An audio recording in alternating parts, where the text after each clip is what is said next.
우리 성경 창세기 41장 8절부터 16절 말씀 함께 봅시다. 우리 찾으셨으면 한 목소리로 8절부터 읽겠습니다. 시작. 아침에 그의 마음이 번민하여 사람을 보내어 애굽의 점술가와 현인들을 모두 불러 그들에게 그의 꿈을 말하였으나 그것을 바로에게 해석하는 자가 없었더라. 술 맡은 관원장이 바로에게 말하여 이르되 내가 오늘 내 죄를 기억하나이다. 바로께서 종들에게 놓아사 나와 떡 굽는 관원장을 친위대장의 집에 가두었을 때에 나와 그가 하룻밤에 꿈을 꾼즉 각기 뜻이 있는 꿈이라. 그곳에 친위대장의 종된 히브리 청년이 우리와 함께 있기로 우리가 그에게 말하매 그가 우리의 꿈을 풀되 그 꿈대로 각 사람에게 해석하더니 그 해석한 대로 되어 나는 복직되고 그는 매달렸나이다. 이에 바로가 사람을 보내어 요셉을 부르매 그들이 급히 그를 옥에서 내놓은지라. 요셉이 곧 수염을 깎고 그의 옷을 갈아입고 바로에게 들어가니 바로가 요셉에게 이르되 내가 한 꿈을 꾸었으나 그것을 해석하는 자가 없더니 들은즉 너는 꿈을 들으면 능히 푼다 하더라. 요셉이 바로에게 대답하여 이르되 내가 아니라 하나님께서 바로에게 편안한 대답을 하시리이다. 아멘. 요셉에 대해서 살펴보고 있습니다. 두 번째 시간인데요. 요셉에 대한 말씀을 세 번에 걸쳐서 다음 주까지 살펴보려고 합니다. 자, 오늘은 두 번째 시간인데 요셉이 보여주고 있는 것은 믿음에 대한 메시지입니다. 아브라함과 이삭과 야곱처럼 요셉도 믿음이 무엇인지를 우리에게 전달해주고 있는데 요셉의 인생이 우리에게 보여주고 있는 믿음의 내용은 성숙한 믿음이란 무엇인가 하는 것입니다. 그래서 이 아브라함이 믿음을 처음으로 시작했던 믿음의 가문의 시작점이었다면 이 요셉은 이제 4대째에 이르게 되죠. 4대째에 이르면서 그 믿음이 점점점 성숙해지고 원숙해져 갑니다. 그래서 요셉 때에 이르면 이제 성숙한 믿음이 무엇인지를 우리에게 보여주게 됩니다. 근데 성숙한 믿음의 내용은 무엇이라고 그랬습니까? 성숙한 믿음의 내용은 모든 것은 하나님이 하신다는 거예요. 나의 모든 삶은 하나님이 주관하고 계시다고 하는 것이 성숙한 믿음의 내용이었습니다. 나를 이 애굽에 보낸 것은 형들이 아니라 하나님이십니다. 내가 이 옥에 갇힌 것은 보디발이나 보디발의 아내가 아니라 하나님이십니다. 나를 옥에 가게 하신 분도 하나님이시고 술 맡은 관원과 떡 맡은 관원을 만나게 하신 분도 하나님이시고 바로 앞에 서게 하신 분도 하나님이시고 그래서 총리의 자리에까지 오르게 하신 분도 역시 하나님이십니다. 내 인생은 하나님의 손 안에 있습니다. God's in control. 이것이 성숙한 요셉의 믿음의 내용이었습니다. 그래서 하나님이 모든 것을 주관하시고 그 하나님은 실수가 없으시다. 그래서 내 인생의 성공뿐만 아니라 고난까지도 하나님이 완벽하게 주관하고 계신다. 그래서 내가 고난 가운데 있다고 낭망하고 낙심할 필요도 없고 내 인생이 성공했다고 해서 교만할 이유도 없다. 내가 고난 가운데 있던 아니면 내 인생이 성공했던 그것을 주관하시는 분은 누구시라는 거예요? 하나님이시라는 거예요. 이것이 여러분 성숙한 믿음의 내용인 줄 믿습니다. 이것이 성숙한 믿음의 내용인 줄 믿습니다. 물론 이 믿음까지 갈 때 이 야곱과 이삭과 야곱의 믿음을 전부 다 스킵하고 바로 요셉의 믿음으로 갈 수는 없습니다. 이 아브라함과 이삭과 야곱이 이 하나님과의 인격적인 관계 가운데 계속 믿음을 만들어갔던 그 스토리들이 있죠. 그리고 그 결과로 이제 요셉이 나오게 되는데 이 앞에 것을 전부 다 스킵하고 바로 요셉으로 가게 되면 조금 이상한 기계적인 예정론에 들어가게 돼요. 좀 기계적인 예정론이 무슨 말씀인지 아시겠죠? 그냥 하나님은 모든 것을 예정하셨어. 그런데 그 안에 믿음의 그 능력과 또 하나님에 대한 사랑과 열정과 이런 것은 전혀 찾아볼 수 없는 그런 기계적인 예정론에 들어가게 되는데 그런 믿음은 아닙니다. 그런 믿음은 아니고 이 요셉의 믿음은 그 아버지, 할아버지 그리고 아브라함 때부터 내려오는 믿음의 유업들을 그대로 이어받아서 그 믿음의 완성으로 모든 것은 하나님이 주관하신다. 이 하나님에 대한 신뢰 그것에부터 나오는 믿음이겠죠. 하여간 요셉의 믿음은 그런 것입니다. 그래서 요셉은 이 믿음 때문에 성숙한 믿음으로 인해서 어떤 상황 속에서도 원망하거나 불평하지 않습니다. 어떤 상황 속에서도 낙심하거나 절망하지 않습니다. 그리고 아무리 작은 일이라도 주어진 일에 최선을 다합니다. 이것이 요셉의 성숙한 믿음의 특징이었습니다. 자, 오늘은 지난주에 이어서 이 요셉의 성숙한 믿음의 특징을 몇 가지 더 살펴보면서 은혜를 나누고자 합니다. 자, 요셉의 성숙한 믿음의 5가지 특징까지를 우리가 지난주에 살펴봤는데요. 오늘은 6번째부터 시작해서 서너 가지를 더 이어서 살펴보려고 합니다. 자, 성숙한 믿음의 6번째 특징입니다. 6번째 특징은 성숙한 믿음이 있는 사람은 다른 사람을 돌아본다는 거예요. 다른 사람을 돌아본다는 거예요. 자기 문제에만 이렇게 함몰되어 있지 않고 다른 사람을 돌아본다는 거예요. 40장 7절 8절에 보면 이런 말씀이 나옵니다. 우리 같이 읽어봅시다. 시작. 요셉이 그 주인의 집에 자기와 함께 갇힌 바로의 신하들에게 묻되 어찌하여 오늘 당신들의 얼굴에 근심의 빛이 있나이까? 그들이 그에게 이르되 우리가 꿈을 꾸었으나 이를 해석할 자가 없도다. 요셉이 그들에게 이르되 해석은 하나님께 있지 아니하니까 청하건대 내게 이르소서. 요셉이 물어봅니다. 어찌하여 오늘 당신들의 얼굴에 근심의 빛이 있나이까? 여러분, 이 요셉의 지금 상황을 한번 상상을 해보십시오. 형들에게 팔려서 하루아침에 애굽의 노예가 됐습니다. 근데 이 트라우마만으로도 지난주에 잠깐 나눴지만 아마 정신병 치료가 필요하지 않았을까 싶습니다. 굉장한 트라우마겠죠. 이 아버지의 집에서 잘 살고 있던 10대 소년이 어느 날 형들에게 미움을 받아서 팔려서 갑자기 하루아침에 애굽의 노예가 됐어요. 아마 굉장한 트라우마일 겁니다. 그런데 거기에 더해서 보디발의 아내, 이건 정말 밑을 노르시죠. 이 낯선 이방 땅의 노예로 팔려왔는데 그나마 자기를 정말 친동생처럼 친아들처럼 잘 대해줬던 주인 아주머니가 있었어.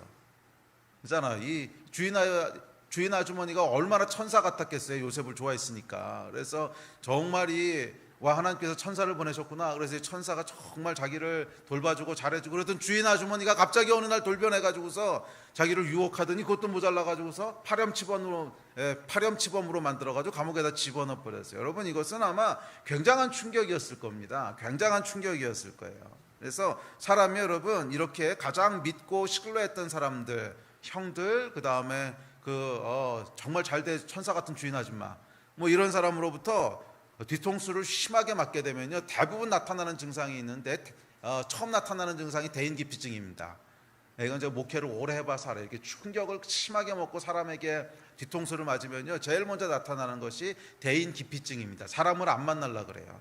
두 번째는 불특정 다수를 향한 분노 조절, 분노 장애가 나타납니다. 그래서 막 벽을 치면서 소리를 지른다든지 전부 다 죽여버릴 거야 막 이런다든지 뭐 이런 증상이 나타납니다. 이런 증상이 나타나게 되는데, 근데 요셉의 모습을 보면요 지금 뭔가 달라요. 이런 일반적인 범주 안에 들어가지 않습니다. 뭐 분노 장애가 나타나지도 않고 뭐 죽여버릴 거야 소리 지르지도 않고 대인기피증이 나타나지도 않고, 야, 이 사람이 어떻게 하냐면요 친절하게 거기 있는 술 맡은 관원, 떡 맡은 관원에게 다가갑니다. 이것만 해도 이상하죠. 다가가서는요, 그러니까 요셉이 이게 되게 친화력이 좋았던 사람인 것 같아요. 그 얼굴을 보면서 오늘 당신 얼굴에 있는 근심은 어찌 됨이니까. 여러분이 그 상황 안에 들어와 있다고 생각해 보세요. 굉장히 특별한 행동입니다. 지금 요셉이 말입니다. 다른 사람 얼굴빛에 있는 근심을 신경 쓸 처지가 아니에요. 내 근심에 코가 석자인데. 내가 지금 인생이 끝난 건데, 그잖아요, 여러분. 이게 아직 10대, 20대, 뭐 끼케야 20대였을 텐데, 이 정말 파릇파릇한 20대 청년의 인생이 끝장난 겁니다. 노예로 팔려온 것도 부족해서 평생 나갈 수 없는, 그리고 어쩌면 언제 죽을지 모르는 이 감옥에 들어와서 뭐 소망이 없는 거죠. 소망도 없고 이제 그런 상황이란 말이에요. 그러니까 인생이 완전히 끝장난 상황인데 다른 사람의 근심이 눈에 들어온다고 하는 것이 여러분 이상하지 않습니까? 다른 사람의 근심이 눈에 들어올 수 있는 상황이 아닙니다. 뭐 내 근심 때문에 지금 죽게 생겼는데, 그러니까 이게 지금 어떤 내 근심도 감당이 안 되고 내 분노도 자제가 안 되고, 그런데 다른 사람들의 얼굴빛을 보고 어찌하여 근심의 빛이 있나이까? 이건 여러분 다른 사람의 근심이 눈에 들어올 수 있는 상황이 아니라는 거예요. 그 마치 어떤 거 비슷하냐면, 병원에 갔더니 내가 암이래. 정말 청천벽력 같은 소식을 들었는데 나오면서 옆에 사람이 감기 때문에 콜록콜록 하는 거 보고 어디 아프세요? 몸이 많이 안 좋으신 것 같아요. 이러는 거하고 비슷한 겁니다. 여러분, 이게 가능한 일이 아니잖아요. 그런데 요셉에게서 이런 반응이 나옵니다. 왜 그런 줄 아십니까? 이게 요셉의 믿음의 결과라는 거예요. 요셉 안에 정말 찾아보기 힘든, 그래서 사실 어떻게 보면 정상적인 범주처럼 보이지 않는 특별한 믿음이 있었던 거예요. 그런데 그 믿음의 내용은 뭐였냐면 God's in control. 하나님이 지금 이것을 주관하고 계신다는 거야. 이 믿음이 있고 나서 보니까 나의 문제에 대해서는 평강이 있는 거예요. 왜? 하나님이 주관하시니까. 예. 나를 이곳에 두신 분도 하나님이시고 나로 오해받게 하신 분도 하나님이시고 어쨌거나 하나님이 나의 문제는 주관하고 계시기 때문에 지금 내 문제는요 no problem, 문제 없다는 거야. 나를 이곳에 두신 분도 하나님이시고 나를 건지시려면 건지실 분도 하나님이시고 내 문제는 완전한 하나님의 손안에 있다는 거예요. 실수가 없으신 하나님, 완전하신 하나님이 나의 인생을 붙잡고 계시고 나의 인생을 끌고 가고 계신다는 거예요. 이 요셉의 믿음이 있을 때 우리 안에 놀라운 반응들이 나올 수 있다는 거예요. 그 반응은 뭐냐면 나의 문제로부터 탈출할 수 있다는 거야. 나의 문제로부터 빠져나올 수 있다는 거야. 이 사람은 말입니다, 여러분, 자기의 문제에 빠져들기 시작하면요 끝이 없습니다. 자기의 문제에 빠져들기 시작하면 끝이 없어요. 파도 또 나와요. 파도 또 나오고 이 문제 해결하면 그 다음 문제 있고 그 다음 문제 해결하면 또 그 다음 문제 있고 이게 여러분 사람의 자기 문제에 함몰되는 과정입니다. 그래서 여러분 사람은요 딱 두 종류의 사람이 있어요. 자기 문제에 함몰되는 사람과 그 문제로부터 빠져나온 사람, 딱 두 종류가 있습니다. 그러니까 방향성이 계속 밑으로 내려가는, 자기 문제에 계속 파고 또 파는 사람이 있고 어느 순간 자기 문제를 딱 그냥 접고 그 문제로부터 빠져나와서 다른 것들을 보기 시작하는 사람이 있어요. 저는 여러분들이 두 번째 범주에 속한 사람들이 되시기를 축복합니다.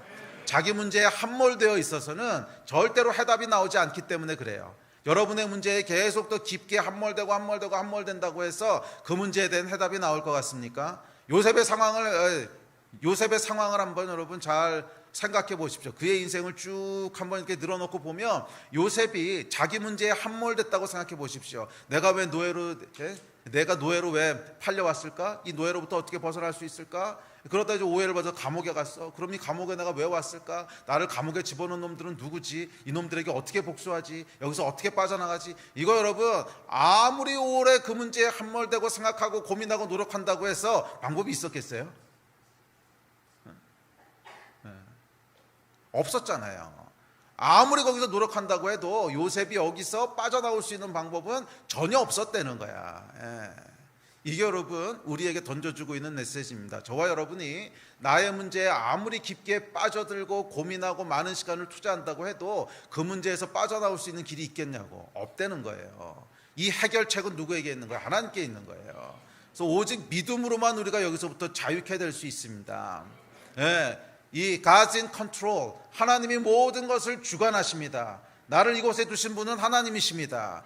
이 믿음이 있을 때 비로소 우리가 상황과 관계없이, 눈에 보이는 상황과 관계없이 나의 문제로부터 빠져나올 수 있게 됩니다. 그리고 그렇게 빠져나온 사람이 비로소 다른 사람들의 얼굴에 있는 근심빛들을 보기 시작하는 거예요. 그리고 성경은 이것이 크리스찬의 삶이라고 이야기합니다.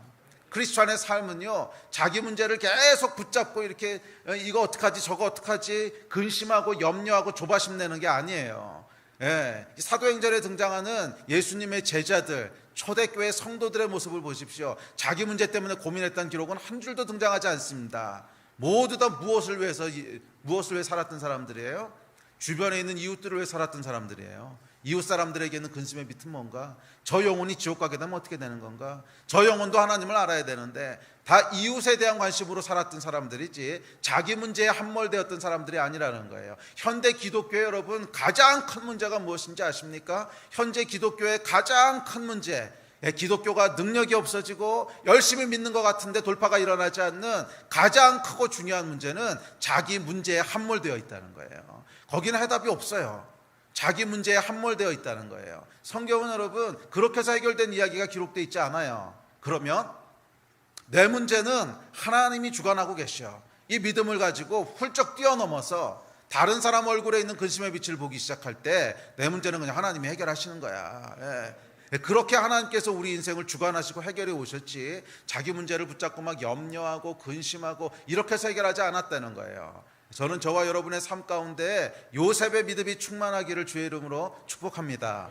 왜냐하면 그래야만 여러분의 문제도 해결되기 때문에 그렇습니다. 믿음이 없이는, 하나님이 해결하지 않으시면 저와 여러분의 문제는 해결되지 않습니다.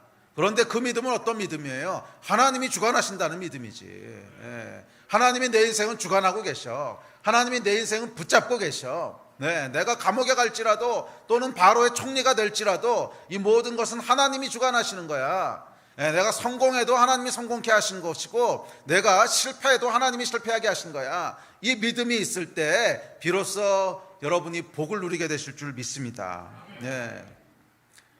요셉 안에는 이 믿음이 있었습니다. 그래서 요셉이요, 자기 문제가 정말 자기 코가 석자인데도 불구하고 이 관원들에게 찾아가서 얼굴빛에 있는 근심은 무엇입니까? 이게 무슨 말이에요? 내 문제는 다 하나님이 해결하셨습니다. 그런데 문제는 당신입니다. 내 문제는 다 하나님이 해결하셨습니다. 그런데 문제는 당신입니다. 저는 현대 모든 크리스천들에게 이 담대함이 있어야 된다고 믿습니다.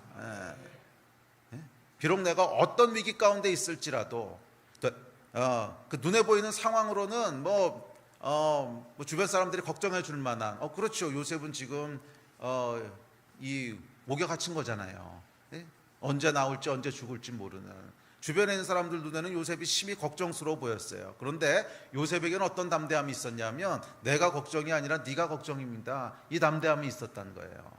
오늘날 여러분 현대 크리스천들에게 요구되는 믿음이라고 저는 믿습니다. 우리가 처한 상황이 어떻게 보일지라도 눈에 어떻게 비춰지고 또 사람들이 어떻게 인식할지라도 그것에 의해서 위축되지 마세요. 그것에 의해서 위축되지 마시고 내가 걱정이 아니라 당신이 걱정입니다. 이 믿음이 있으셔야 됩니다. 어디서부터 나오는 믿음? 하나님이 나를 주장하고 계십니다. 아멘. 자, 그러자 어떻게 됩니까? 이 바로의 관원들이 고민을 얘기하기 시작합니다. 꿈 이야기를 하지요. 꿈이 뒤숭숭한데 이걸 해석할 길이 없다는 거예요. 해석할 자가 없도다. 그랬더니 요셉이 얘기합니다. 해석은 하나님께 있지 않습니까? 맞아요, 여러분. 세상에는 근심을 해결할 자가 없습니다. 근심의 해결은 오직 하나님께만 있습니다. 그런 의미에서 요셉은요, 해답을 가지고 있었던 거예요. 해답을 가지고 있었던 거예요. 근심에 대한 해결은 오직 하나님께만 있다는 거예요. 근심에 대한 해답은 오직 하나님께만 있다는 거예요. 자, 그렇기 때문에 여러분, 세상에는 근심을 해결할 수 있는 해답이 없습니다. 어떤 문제에 부닥치든지 간에 그 문제를 근본적으로 해결할 수 있는 해답이 없어요. 하지만 저와 여러분은 어떤 사람들입니까? 해답을 갖고 있는 사람들이에요. 우리 안에 계신 하나님, 우리와 함께 하신 하나님, 우리의 인생을 주장하신 하나님, 그분이 여러분 모든 근심과 모든 문제에 대한 해답 아닙니까? 저와 여러분은 해답을 가지고 있는 자입니다. 해답을 가지고 있는 자입니다. 이 아이덴티티를 잊지 마십시오. 이 아이덴티티를 잊어버릴 때 우리는 해답을 찾아서 여기저기 방황하는 그냥 세상 사람들하고 똑같은 사람들이 돼버리고 말아요. 아니 여러분, 저와 여러분은 해답을 찾아서 여기저기 방황해야 될 사람이 아닙니다. 그럼 누구예요? 해답을 이미 갖고 있는 자예요. 해답을 이미 갖고 있는 자예요. 이 아이덴티티를 여러분 잊지 마세요. 이 아이덴티티를 놓치지 마세요. 저와 여러분은 어떤 사람들이에요? 해답을 가지고 있는 사람들이에요. 우리 옆 사람에게 좀 얘기해 줍시다. 당신은 해답을 가지신 분이십니다.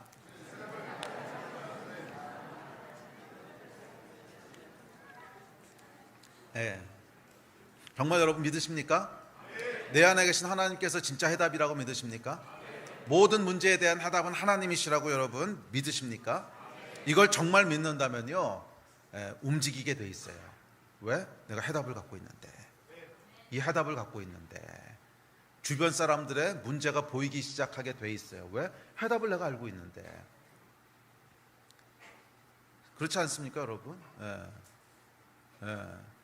해답을 내가 알고 있는데 안 움직이겠어요? 심지어 여러분 정말 좋은 물건 파는데 하나만 알아도 그거 옆 사람들에게 이야기하고 싶어서 얼마나 이제 그렇지 않습니까? 아니 글쎄 말이야, 이마트에 갔더니 여기서 세일을 하는데 뭐 이런 물건이 나왔디야 글쎄. 그러면 여러분 그거 막 옆 사람에게 얘기하고 싶어서 부글부글 끓잖아요. 이게 여러분 원래 인간의 본성이거든. 좋은 거 있으면 막 자랑하고 싶고 알려주고 싶고, 이게 인간의 본성인데 내가 해답을 갖고 있다고 하는 것을 여러분 우리가 알게 되면 이 얘기를 하고 싶지 않겠어요? 내가 해답을 갖고 있는데. 요셉이 여러분 자기의 어마어마한 근심거리에도 불구하고 다른 사람 얼굴에 있는 근심빛을 봤던 이유는 해답이 있다는 걸 알았던 거예요. 나는 해답을 가지고 있어. 예? 비록 지금 내 상황이 사람들 눈에 볼 때는 근심스러워 보이는 상황이지만 그것과는 별개로 나는 이 모든 문제에 대한 해답을 가지고 있어. 그래서 사람들의 근심을 향해서 움직이기 시작한 거예요. 오늘 여러분, 현대 그리스도인들이 왜 다른 사람들, 이웃의 문제에 대해서 관심이 없는 줄 아십니까? 내 문제가 커서도 있지만 사실은 하나님의 해답이라고 하는 확신이 없기 때문에 그런 거예요. 내 문제가 심각하다고 생각해서 그럴 수도 있지만 사실은 그것보다 더 근본적인 문제는 하나님이 해답이시라고 하는 확신이 없는 거예요. 내 문제에 대해서도 다른 사람의 문제에 대해서도 하나님이 해답이라고 하는 확신이 없는 거예요. 요셉의 믿음이 여러분 어느 때보다도 요구되는 때입니다. 하나님이 해답이십니다. God's in control. 하나님이 모든 것을 컨트롤하고 계십니다. 하나님이 모든 것을 주관하고 계십니다. 이 믿음이 여러분 어느 때보다도 필요한 때입니다. 이 믿음이 있을 때 우리는 우리의 문제로부터 벗어날 수 있게 되고 벗어날 뿐만 아니라 이웃들의 관심과 이웃들의 어려움을 향해서 눈을 돌릴 수 있게 되는 줄 믿습니다. 이것이 여러분 교회의 본질이고 크리스천의 본질입니다. 할렐루야. 자, 그래서 결국 어떻게 됩니까? 이 술 맡은 관원장이 나가게 되는데 이제 나가서 요셉에 대한 걸 잊어버리죠. 근데 잊어버렸는데 한 2년 지나고 났는데 바로가 꿈을 꾸게 됩니다. 이 꿈을 꾸는 것이 오늘 본문이죠. 그런데 아무도 꿈을 해석할 사람이 없습니다. 근심을 해결할 사람이 없다는 거예요. 그렇죠. 해답이 없으니까. 그랬을 때 이 술 맡은 관원장이 요셉을 떠올리게 됩니다. 가만히 있어봐. 2년 전에 내가 근심 가운데 있을 때 꿈꿨을 때 이 근심을 해결해 줬던 사람이 있었는데 그래서 요셉을 천거하고 그 결과 결국 요셉이 애굽의 총리까지 올라가게 됩니다. 이것이 요셉 인생의 스토리지요. 자, 그런데 사람들은 요셉이 애굽의 총리였다는 사실만 기억하는데 그것보다 더 중요한 것이 있습니다. 요셉이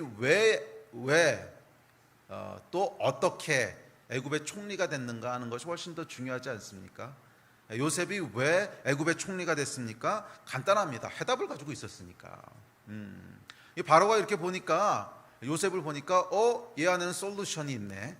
꿈을 해석하고 그 꿈에 대해서 어떻게 나라를 운영해야 될지에 대한 해답을 알고 있는 거야. 해답은 누구시라고요?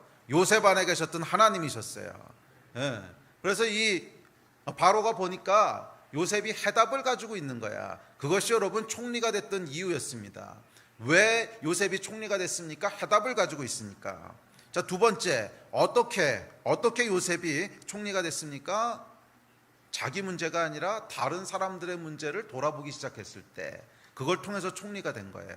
요셉이 여러분 그냥 가만히 앉아가지고서 내 인생은 끝났어. 여기는 뭐 이제 소망도 없고 비전도 없어. 아무것도 아니야. 나는 그냥 감옥에서 평생 썩다 죽을 거야. 계속 그러고 있었다면요.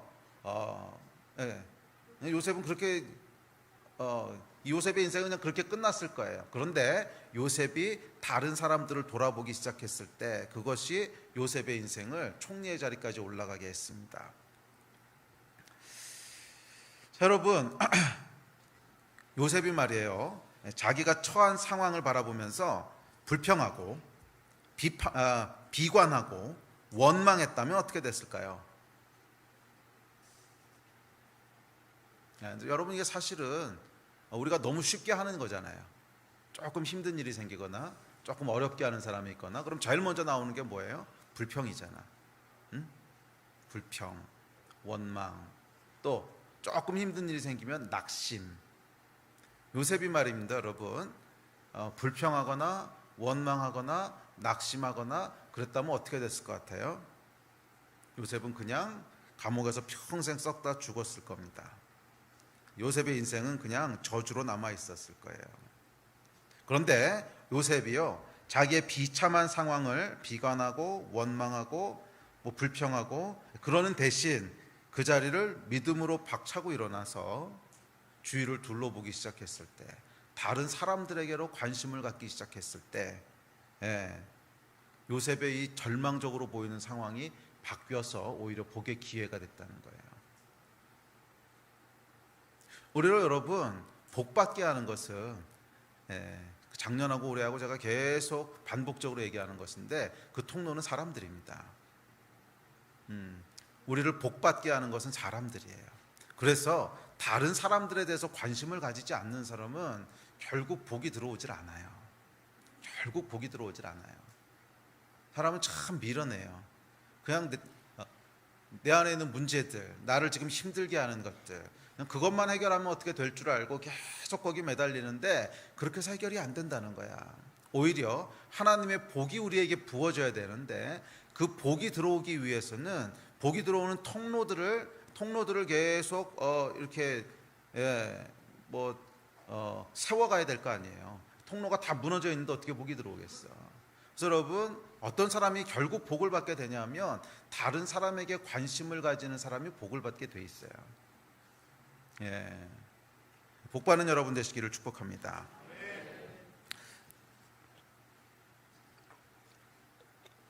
자, 여기서 한 가지 중요한 사실을 발견하게 되는데 요셉의 믿음입니다. 오늘은 이 믿음이 이제 가장 중요한 핵심인데, 여러분, 요셉이 말이에요, 자기가 처해 있는 상황을 보면서 그 상황이 어떤 상황이다라는 판단을 하죠.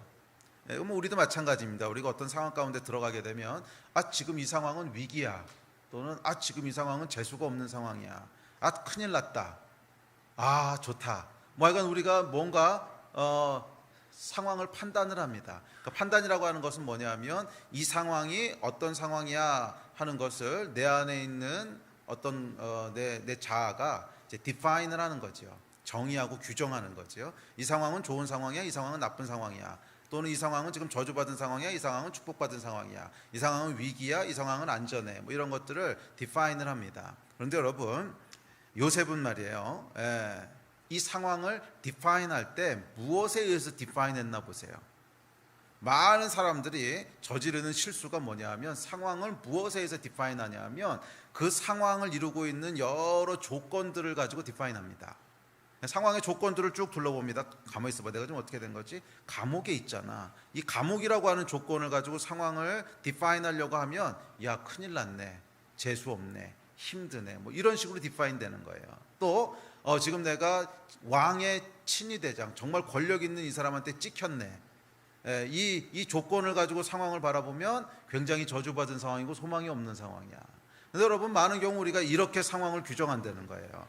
이 상황이 처해 있는 그 주변에 있는 여러 조건들을 봅니다. 내가 지금 어디 와 있는가, 재정적인 상황은 어떤가, 사람들의 반응은 어떤가, 누구에게 미움받은 건 아닌가, 어디서 실수한 건 아닌가, 이런 여러 가지 조건들을 종합해서 지금 이 상황은 이런 상황이야, 이렇게 디파인을 합니다. 저주받은 상황이야, 이 상황은 지금 진짜 저주받은 상황이야, 이 상황은 절망스러운 상황이야, 맞아, 이 상황은 원망스러운 상황이야. 조건이 계속 이렇게 외칩니다. 그 상황은 그런 상황이야. 그런데 만약 우리가 이 조건들이 우리에게 외치고 있는 소리를 받아들여서 맞아, 나는 정말 지금 저주고 힘들고 낙심된 상황이야, 이렇게 받아들이면 어떻게 되냐면 그 상황이 정말 그런 상황이 돼버리는 거예요. 그 상황이 정말 그런 상황이 돼버리는 거예요. 그런데 여러분, 요셉은 그렇게 하지 않고 이 상황을 어떻게 규정했냐면 보이는 조건들에 의해서가 아니라 믿음으로 규정했다는 거예요. 이게 여러분 믿음의 특징입니다. 여러분은 무엇에 의해서 여러분의 상황을 규정하십니까? 눈에 보이는 여러 조건들로 그 상황을 규정하십니까? 아니면 믿음으로 그 상황을 규정하십니까? 이게 여러분 믿음의 차이라는 거예요. 많은 사람들은 눈에 보이는 상황들을 가지고 그냥 조건들을 가지고 상황을 정의해요. 그래서 이 상황은 지금 경제적인 위기야, 우리 지금 돈이 없어서 큰일 났어, 부도가 났어, 이런 여러 가지 상황들을 가지고 큰일 났다, 위기다, 재수 없다, 저주다, 그 상황을 그렇게 규정해버려요. 그런데 여러분, 그렇게 그 상황이 여러분 객관적으로 그런 상황이라서 여러분에게 저주가 되는 게 아니에요. 사실은 믿는 사람들에게는 그것을 여러분들이 인정해버리는 순간 그게 정말 그렇게 돼버리는 거야. 믿는 사람들에게는 전혀 다른 것이 있습니다. 전혀 다른 것인데 그것은 뭐냐면 우리의 믿음으로 상황을 규정하는 거예요. 아무리 눈에 보이는 조건들이 이렇고 저렇고 저렇더라도 요셉은 그렇게 눈에 보이는 조건들을 가지고 상황을 규정하지 않았어요. 오히려 그 안에서 올라오는 믿음을 가지고 규정했어요. 눈에 보이는 상황이 아무리 이렇게 보이고 아무리 힘들어 보이고 재수없어 보이고 저주처럼 보여도 아니야, 내 삶을 주관하시는 분은 하나님이시고 그 실수가 없으니 하나님이 내 인생을 주관하고 계시다면 지금 내가 처해 있는 이 상황도 하나님의 계획 가운데 있는 거야. 지금 눈에 보이기엔 그렇게 보이지 않을지 몰라도 이것은 하나님의 섭리 가운데 있는 축복의 통로가 될 거야. 이 믿음으로 그 상황을 규정했을 때 결국 2년 뒤에 어떻게 됐어요? 그 상황이 정말 축복이 돼버린 거잖아. 이것이 여러분 믿음의 사람들의 반응인 줄로 믿습니다. 여러분들에게 오늘 도전하고 싶은 것이 있습니다. 이 도전하고 싶은 것은 무엇이냐면 눈에 보이는 조건들로 여러분의 상황을 규정하지 말라는 거예요. 상황이 힘들어 보인다고 힘든 상황이야 불평하지 말라는 거야. 뭐 경제적인 위기가 왔다고 해서 재수 없어 이렇게 상황을 규정하지 말라는 거야. 여러분의 말로 그것을 규정하는 순간 그게 여러분의 현실이 돼버리는 거예요. 주변의 상황이 어떠할지라도, 주변의 상황이 아무리 힘들고 절망적이고 저주처럼 보일지라도 여러분은 믿음으로 그 상황을 정의해 버리셔야 돼요. 상황이 여러분을 뒤덮어 버리게 하면 안 되고 여러분의 믿음으로 상황을 뒤덮어 버리셔야 돼요. 믿음으로 상황을 오버라이트 해버리셔야 돼요. 아무리 상황이 힘들어 보이고 어려워 보이고 어떻게 보일지라도 그것은 그냥 보이는 것일 뿐이고 내 안에 믿음은 다른 것을 얘기할 수 있다는 거야. 그래서 여러분 불평하고 원망하고 부정적으로 얘기하고 이렇게 하시면 안 된다는 거예요. 그렇게 하는 순간 그게 정말로 여러분의 현실이 되어버립니다. 이 생각과 말의 위력이 있어요. 생각과 말의 위력이 있어요. 그렇게 생각하고 그렇게 말해버리면 그게 정말로 현실이 되어버린다는 거야. 그렇나 그러지 않나 생각해 보십시오. 요셉이 그곳에 앉아가지고서 나는 재수 없어, 내 인생은 망했어, 내 인생은 끝장이야 그렇게 생각하고 계속해서 얘기했다면 요셉이 총리가 될 수 있었을 것 같으세요? 천만에. 내 인생은 끝장이야 모르고 있었으면 당연히 술 맡은 관원의 근심빛이 눈에 들어왔을 리도 없고 그렇지 내 문제가 코가 석자인데 설사 그걸 도와줬다고 할지라도 그러고 나서 기다리는데 2년 동안 아무런 소식이 없네 그랬더니 이놈의 자식 나쁜 자식이 잊어버렸구나 하나님도 나를 잊어버리시어 내 인생은 끝났어 저주야 절망이야 이러고 있었다면 2년 뒤에 설사 이 사람이 요셉을 기억해서 요셉을 바로에게 추천했다고 할지라도 요셉이 하나님의 능력으로 꿈을 풀어낼 수 있었겠냐고. 맨날 불평하고 한탄하고 술 마시고 내 페인처럼 살고 있는데 무슨 재주로 가서 하나님의 능력으로 꿈을 풀어내고 합니까? 불가능한 얘기지. 불가능한 얘기라고. 만약에 요셉이 말이에요 그의 생각과 말을 계속 부정적으로 이것은 내 조건을 보고 환경을 보니까 지금 재수 없는 거야 절망적이야 희망이 없어 끝났어 이렇게 생각하고 말했다면 그게 진짜 요셉의 운명으로 끝났을 거예요. 그렇지 않습니까? 우리의 미래는 모르지만 요셉은 과거 사람이니까 끝까지 스토리를 다 알잖아. 당연히 우리가 알 수 있잖아요. 그렇게 하면 요셉은 끝났습니다. 그런데 요셉이 그 길을 선택하지 않았어요. 오히려 그 안에 있는 믿음으로 주변에 있는 상황을 다시 재정립했어요. 아니야 이건 눈에 보이기엔 어떻게 보일지 몰라도 이게 현실이 아니야. 이 상황은 하나님이 나를 축복하시려고 하는 기회의 통로야. 믿음으로 그렇게 취했을 때 진짜로 2년 뒤에 요셉에게 그것이 현실이 됐습니다. 이것이 여러분 믿음으로 사는 거예요. 이게 믿음으로 사는 거예요. 그러면 여러분 믿음으로 여러분 주변의 상황들을 계속 규정하십시오. 상황에 의해서 여러분 휘둘려 다니시고 상황이 여러분의 그 눈에 보이는 상황들이 여러분이 어떤 사람인가를 정의하지 못하게 하세요. 너는 실패자야, 너는 끝났어, 너는 어쩌고 이렇게 하지 못하게 하세요. 여러분의 믿음으로 상황들을 정의해 버리셔야 돼요. 믿음으로 상황들을 정의해 버리셔야 돼요. 물론 쉬운 일은 아닙니다. 쉬운 일은 아니지만 불가능한 일도 아니잖아. 쉬운 일은 아니지만 불가능한 일도 아니잖아. 아무리 힘들다고 아무리 큰일이 생겼다고 해도 일단 말 뱉어 감사합니다 그러면 감사한 상황이 되는 거야. 감사합니다 그러면 감사한 상황이 되는 거고 왜 이러십니까 하나님 그러면 왜 이러십니까 상황이 되는 거야. 결국 우리의 믿음으로 상황은 규정되는 겁니다. 이게 하나님께서 우리에게 주신 특권이면서 능력이면서 또 하나님 우리에게 기대하시는 바예요. 여러분의 믿음으로 계속 상황들을 새롭게 규정해 가시는 인생들 되시기를 축복합니다. 자, 이렇게 믿음으로 상황을 디파인했으면 그 다음에 해야 될 일이 있습니다. 그건 뭐냐면 그 믿음대로 눈에 보이는 상황이 될 때까지 인내하면서 기다리는 거예요. 인내하면서 기다리는 거예요. 예. 자, 믿음으로 상황을 규정하고 나면 반드시 따라오는 것이 있습니다. 이게 영적인 원리인데 그것은 그 상황이 정말로 실제가 될 때까지 인내하면서 기다려야 되는 거예요. 40장 14절과 또 23절 또 41장 1절 그 세 절 같이 보겠습니다. 시작.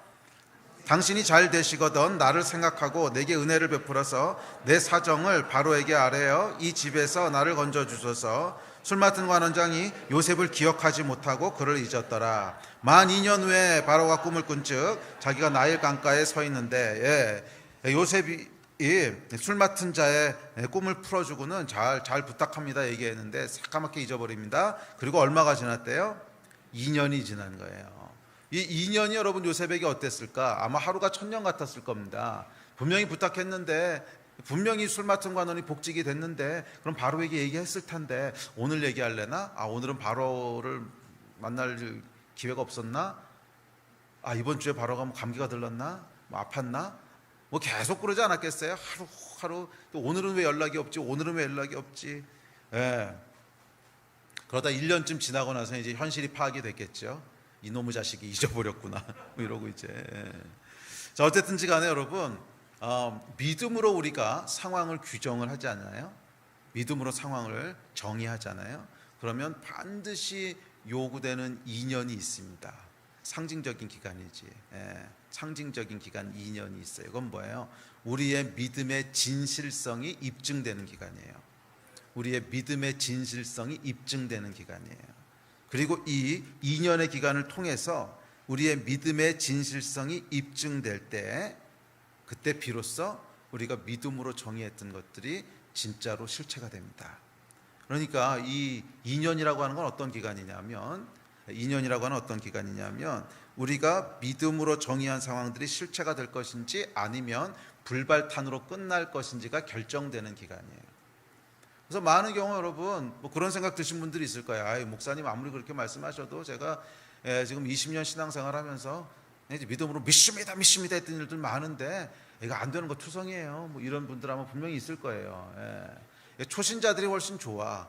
그냥 말하면 말하는 대로 믿어주시는데 이게 또 신앙의 연륜이 쌓이시다 보면요 말을 해도 액면 그대로 잘 안 믿어. 제가 살아봤는데 신앙생활 뭐 10년 해봤는데 5년 해봤는데 뭐 믿습니다 믿음으로 했는데 되기는 개뿔 안 되는 게 더 많아요. 왜 그런 줄 아십니까? 영적인 원리를 모르셔서 그래요. 영적인 원리는 뭐냐면 믿음으로 규정하면 바로 마술처럼 짠 하고 순간적으로 실체가 되는 게 아니란 말이야. 반드시 하나님께서 그 믿음이 진짜인가 하는 진실성을 물어보신다는 거예요. 진실성을 확인하신다는 거예요. 어떻게? 2년의 기간을 통해서. 그 믿음이 진짜인 사람은 그 2년 동안 흔들리지 않아요. 왜? 믿음이 진짜니까. 사실이니까. 흔들리지 않는단 말이야. 이건 하나님이 어쨌거나 그렇게 하실 거야. 그 믿음이 흔들리질 않아요. 그런데 2년 동안에 그 믿음이 진실하지 않았던, 진짜가 아니었던 사람은 중간에 다 넘어지게 돼 있습니다. 한 1년 지나고 나서 보니까 기억하긴 무슨 이놈 잊어버리고 날랐구만. 소망 없어. 그럼 사람이 다 그렇지 뭐. 여기서 내가 어떻게 빠져나가겠어. 끝이야. 에라 모르겠다. 술이나 퍼마시자. 그러고 살았으면 뭐 끝나는 거지. 불발탄이지.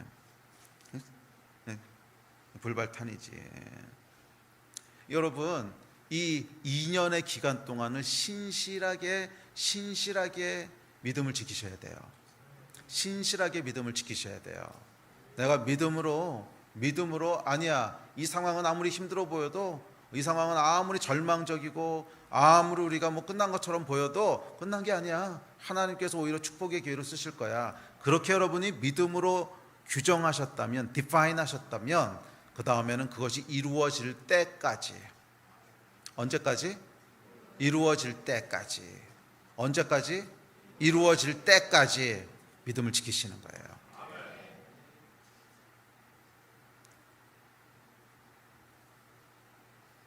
이 기간이 여러분 생각보다 길지 않아요. 생각보다 길지 않아요. 목사님 그런 식으로 얘기하면 뭐 전부 다 뭐 그런 거지. 뭐 그러면 믿습니다 해놓고 믿음이 될 때까지 기다리라 그러면 전부 다 되지 안 되는 게 어디 있겠어요. 뭐. 뭐 10년, 50년 기다리면 되지. 아니 여러분, 그렇지 않다는 거야. 그렇게 길지 않다는 거야. 하나님이 살아계신데 우리 하나님은 장난치시는 분이 아니세요. 믿음의 진실성만 확인되면 바로 일하시는 분이십니다. 예. 제가 제 삶을 통해 하나님이 역사하셨던 것들을 쭉 돌아보면 그렇게 오래 기다리게 하시지 않으세요. 그렇게 오래 기다리게 하지 않으세요. 만약에 오래 기다렸다고 느낀다면 중간에 몇 번 엄한 짓을 하신 거예요. 미안합니다. 중간에 몇 번 엄한 짓을 하신 거야. 그래서 다시 처음부터 다시 리셋 뭐 그래가지고 몇 번 리셋 하신 거야. 그러니까 그렇게 길어지지. 그렇게 길게 기다리게 안 하세요. 우리가 우리의 믿음의 진실성이 딱 확인되는 순간 하나님은 일하시기 시작합니다. 그날이 오는 거예요. 41장 1절 바로가 꿈꾸는 날이 오는 거야. 2년이 지난 어느 날 드디어 그날이 왔습니다. 바로가 뭘 했다고? 꿈을 꿨습니다. 꿈은 누구의 전공이에요? 요셉. 어렸을 때부터 꿈꾸는 자가 오는도다 그랬잖아. 꿈 때문에 팔려가고 꿈 때문에 뭐 감옥 가고 뭐 꿈 때문에 계속 꿈하고 얽혀서 돌아가는 사람이 요셉이잖아. 그리고 결국 어떻게 됩니까? 우리가 잘 아는 요셉의 스토리가 이어지는 거죠. 하루아침에 죄수에서 애굽의 총리가 됩니다.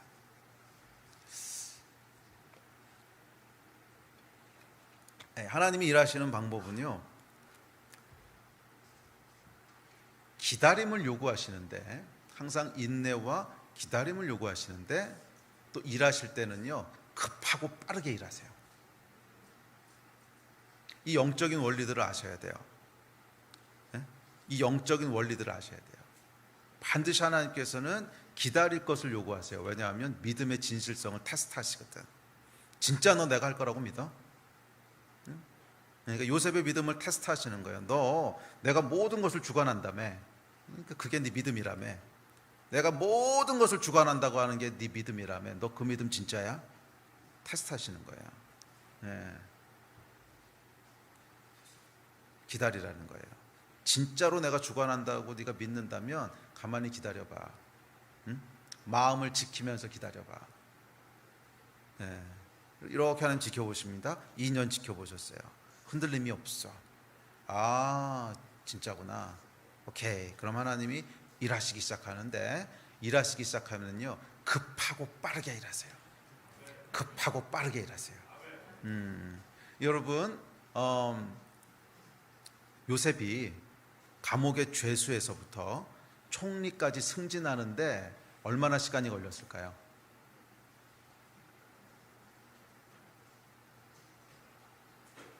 딱 하루였어요. 하루. 감옥의 죄수에서부터.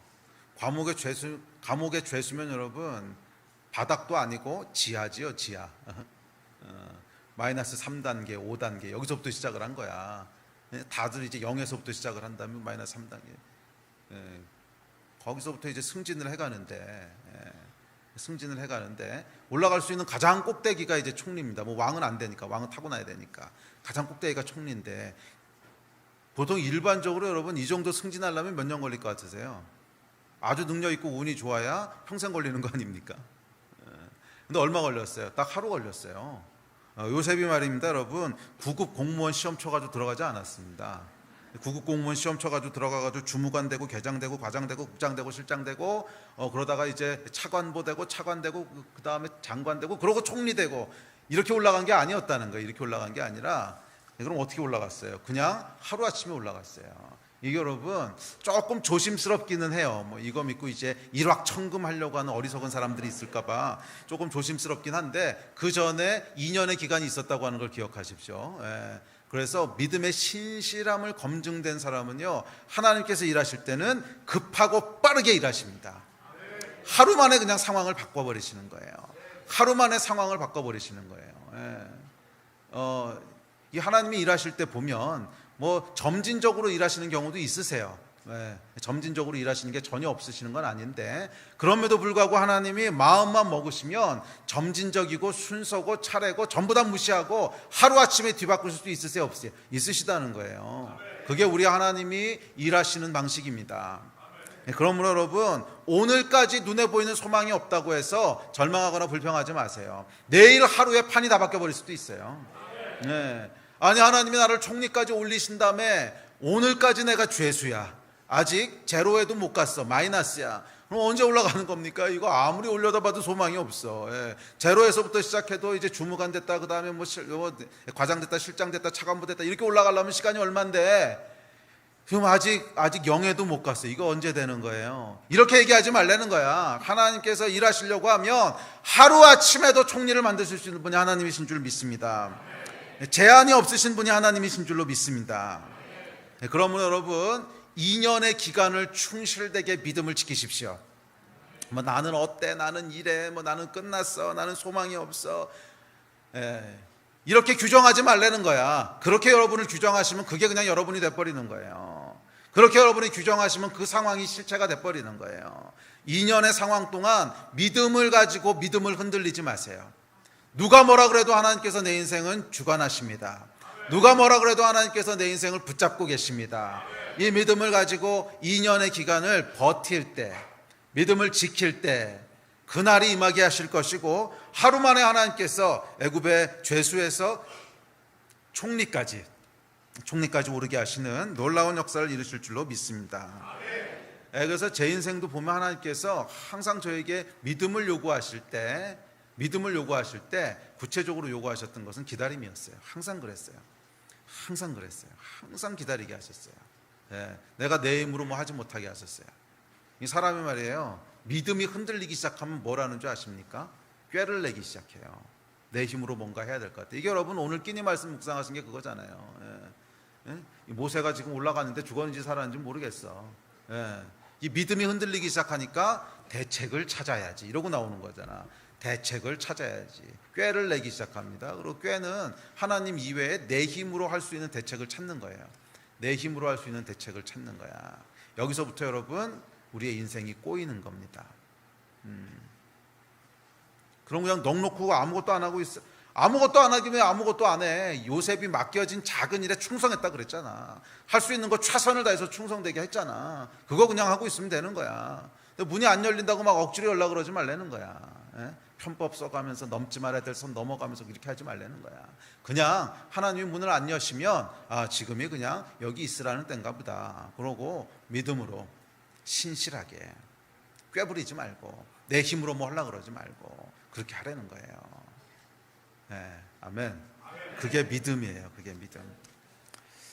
자, 8번째 특징입니다. 신실한 성숙한 믿음을 가지고 있는 사람의 6번째 특징은요, 그 사람으로 말미암아 주변 사람들이 복을 받는다는 거예요. 이건 성경 구절들만 쭉 한번 읽어봅시다. 자, 시작.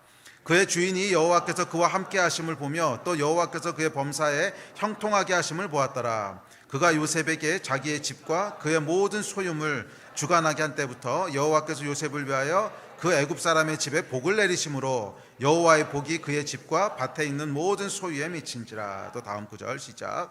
여호와께서 요셉과 함께 하시고 그에게 인자를 더하사 간수장에게 은혜를 받게 하시매 간수장은 그의 손에 맡긴 것을 무엇인지 살펴보지 아니하였으니 이는 여호와께서 요셉과 함께 하심이라. 여호와께서 그를 범사에 형통하게 하셨더라. 또 다음 구절 시작.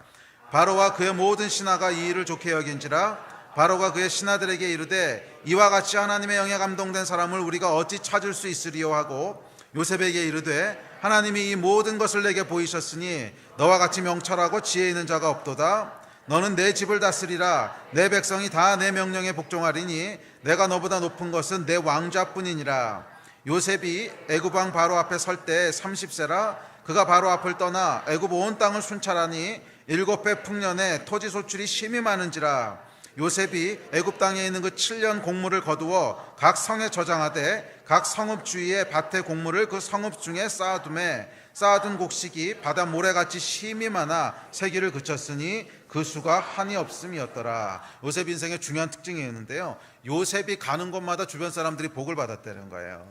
요셉이 가는 곳마다 주변 사람들이 복을 받았다는 거예요. 그래서 아브라함에게 하나님이 뭐라 그러셨냐면 너는 복을 받을지라 이렇게 말씀하시는 대신에 너는 복의 근원이 될지라 이렇게 말씀하셨어요. 성경 구절 같이 볼까요? 시작. 내가 너로 큰 민족을 이루고 내게 복을 주어 내 이름을 창대케 하리니 너는 복의 근원이 될지라. 예. 우리로 말미암아 복을 받게 된다는 거예요. 여러분, 세상이 복을 누리게 되는 것은 한 사람으로 인함입니다. 아세요? 세상이 복을 누리게 되는 것은 한 사람으로 인해. 이것이 영적인 원리입니다. 많은 사람이 있어야 세상이 복을 누리게 되는 것이 아니라는 거예요. 한 사람, 복을 가져오는 사람 한 사람이 있으면 그 사람 때문에 복을 누리게 되는 거예요. 한 집안이 복을 누리게 되는 것도 한 사람만 있으면 돼요. 한 공동체가 복을 누리게 되는 것도 한 사람만 있으면 돼요. 나아가 한 나라가 복을 누리게 되는 것도 한 사람만 있으면 돼요. 이것이 여러분 영적인 원리입니다. 세상은 뭐라 그러냐면 많은 사람이 있어야 민중이 역사를 만들어간다 이렇게 얘기를 해요. 민중이 역사를 만들어간다. 근데 아니요 여러분, 성경은 전혀 다르게 이야기합니다. 성경이 어떻게 기록하고 있나 보세요. 많은 사람들의 이야기를 기록하고 있지 않습니다. 한 사람 한 사람의 이야기를 기록하고 있지. 정말 하나님 앞에 믿음이 있었던 사람, 정말 하나님 앞에 믿음을 지켰던 사람, 눈에 보이는 것으로 상황을 디파인하지 않고 믿음으로 상황을 규정했던 사람, 그리고 그 믿음을 지키며 2년이든 3년이든 지켜낸 사람, 이 한 사람 한 사람의 이야기를 통해서 어떻게 하나님의 복이 세상 가운데로 흘러가는지를 기록하고 있지. 많은 사람과 많은 군중이 어떻게 움직였고 그때 뭐 시대가 어떻게 변했고 이딴 얘기 한마디도 안 하고 있다는 거예요. 성경은 여러분 명확하게 우리에게 이야기합니다. 세상이 복을 받게 되는 것은 많은 사람과 한 시대가 무슨 시대 정신을 가지고 움직이고 이런 게 아니라는 거야. 세상이 복을 받게 되는 것은 한 사람 통해서라는 거예요. 세상이 복을 받게 되는 것은 한 사람 통해서라는 거예요. 믿음의 사람 한 사람, 믿음으로 판을 바꿀 수 있는 한 사람, 그거 요즘 용어로는 게임 체인저라 그러죠. 게임 체인저. 믿음으로 판을 바꿀 수 있는 한 사람만 있으면 하나님께서 얼마든지 세상을 바꾸실 수 있으시고 얼마든지 하나님께서 이 세상의 판을 뒤집어 엎으실 수 있으세요. 이것이 우리 하나님이 일하시는 방식인 줄 믿습니다. 그래서 여러분, 요셉의 믿음은 그 한 사람만 복을 누리게 되는 믿음이 아니라 그로 말미암아 주변의 사람들이 복을 누리게 되는, 주변의 사람만 복을 누리는 것에 그치지 않았습니다. 여러분, 요셉으로 말미암아 그 당시 근동의 판이 바뀌어 버렸어요. 애굽이 7년 풍년과 흉년에 대한 것을 미리 알았기 때문에 그 흉년을 대비하잖아. 대비하는 덕분에 결국 어떻게 됩니까? 근동의 모든 그 나라들 사이에 이 구도 자체가 완전히 바뀌죠. 구도 자체가 완전히 바뀝니다. 애굽이 가장 강력한 국가가 되죠. 왜냐하면 먹을 게 거기만 있으니까. 흉년이 들었을 때 다른 나라가 다 그 밑에 이제 들어오게 됩니다. 한 사람으로 말미암아 여러분, 고대 근동 사회의 국가의 판이 결정됐다는 거예요. 만약 그렇지 않았다면 애굽도 망하고 끝났을 거 아닙니까? 고대 근동 사회의 국가들의 판을 바꿔버렸다는 거예요. 누구를 통해서? 요셉이라고 하는 한 사람을 통해서.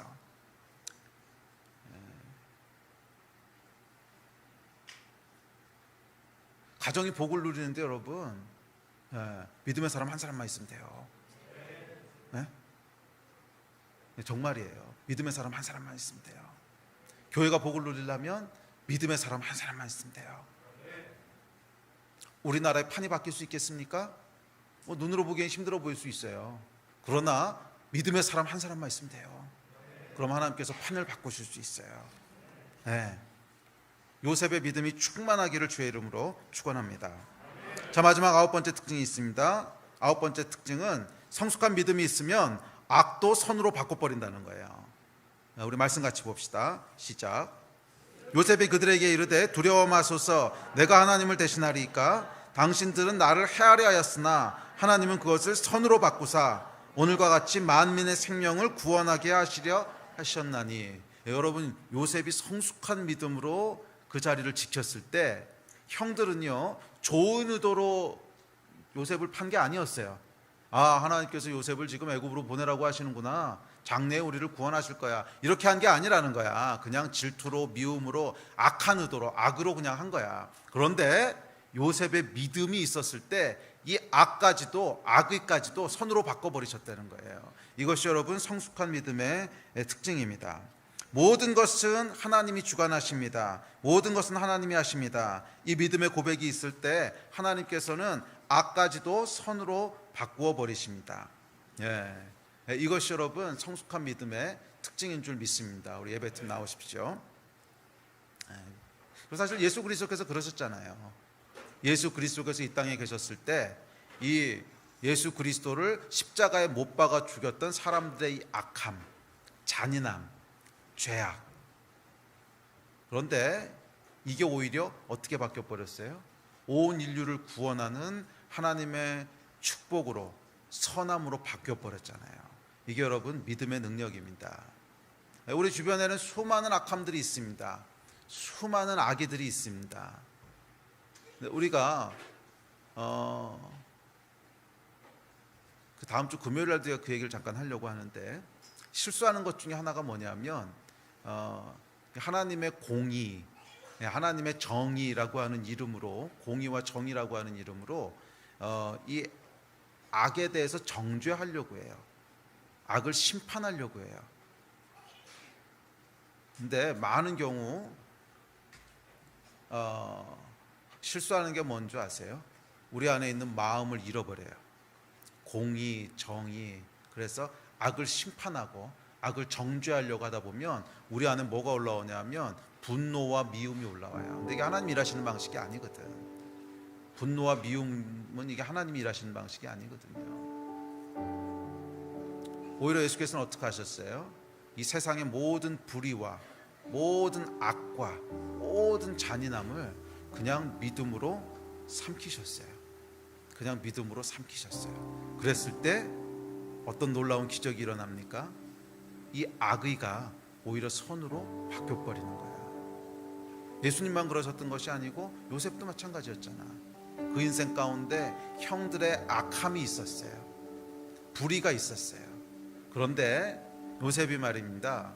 하나님은 공의로우신 분이십니다. 내가 하나님의 공의를 여기서 실행해야겠습니다. 그리고 형들을 쫙 이렇게 했나요? 아니요. 하나님의 공의와 정의를 실현하려고 그러지 않았어요.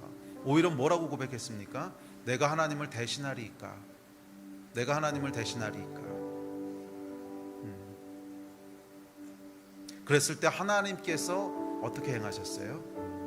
요셉을 세상을 바꿀 수 있는 권위 있는 자리로 올리시고, 그리고 그 일을 통해서 판을 바꾸셨어요. 네, 하나님이 하시는 일입니다. 우리 함께 좀 일어나서 기도합시다. 여러분 주위를 둘러보십시오. 여러분 주위에서는 악이 선으로 바뀌고 있습니까? 아니면 혹시 반대로 선도 악으로 바뀌어가고 있지는 않습니까? 오해와 원망과 질투와 저주는요, 선도 악으로 바꿔버립니다. 우리가 오해하고 원망하고 질투하고 미워하면요, 선도 악으로 바뀌어버려요. 그러나 모든 악을 정말 오해할 수 있고 원망할 수 있고 불평할 수 있고 저주할 수 있는 그런 악도 우리가 하나님을 신뢰함으로 묵묵히 믿음으로 지켜나갈 때 그 악도 선으로 바뀌어버린다는 거예요. 네, 오늘 저와 여러분 가운데 이 요셉의 믿음이 다시 한번 충만하게 되기를 주의 이름으로 축원합니다. 그래서 여러분을 통해서 여러분 주변에 복이 흘러가게 되기를 축복하고, 여러분 주변에서 악이 선으로 바뀌는 역사들이 일어나게 되기를 축복합니다. 그러기 위해서 여러분 믿음의 고백들을 하십시오. 하나님이 내 인생을 주관하십니다. 눈에 보이는 것들이 현실이 아니라 나의 믿음이 현실을 규정할 겁니다. 내 믿음이 현실을 규정할 겁니다. 눈에 보이는 조건들에 의해서 나는 말하거나 생각하지 않습니다. 눈에 보이는 조건들이 아무리 어렵고 절망적이고 힘들어 보여도 이것으로 나는 상황을 디파인하지 않겠습니다. 믿음으로 규정하겠습니다. 이 요셉의 믿음의 고백들이 있기를 축복합니다. 특별히 우리 안에서 하나님 원망과 낙심과 불평과 절망들을 제하여 주십시오. 이것은 요셉의 믿음이 아닙니다. 원망과 낙심을 제하여 주십시오. 이 마음 가지고 우리 좀 기도하면서 나갑시다. 하나님께서 오늘 저와 여러분의 심령 가운데 특별히 역사하실 줄 믿습니다. 우리 함께 합심해서 기도하시겠습니다.